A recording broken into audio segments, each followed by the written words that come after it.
नामनिर्देशन पत्र स्वीकारण्याचा कालावधी 23 डिसेंबर ते 30 डिसेंबर 2025. नामनिर्देशन पत्राची छाननी होणार आहे 31 डिसेंबर 2025. नामनिर्देशन पत्राची छाननी 31 डिसेंबर 2025. उमेदवारी माघारीची मुदत असणार आहे 2 जानेवारी 2026. उमेदवारी माघारीची मुदत 2 जानेवारी 2026.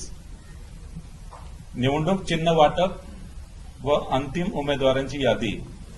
निवडणूक चिन्ह वाटप व अंतिम उमेदवारांची यादी 3 जानेवारी 2026. निवडणूक चिन्ह व अंतिम उमेदवारांची यादी 3 जानेवारी 2026. मतदानाचा दिनांक 15 जानेवारी 2026. मतदानाचा दिनांक 15 जानेवारी 2026. मतमोजणीचा दिनांक 16 जानेवारी 2026. मतमोजणीचा दिनांक 16 जानेवारी 2026.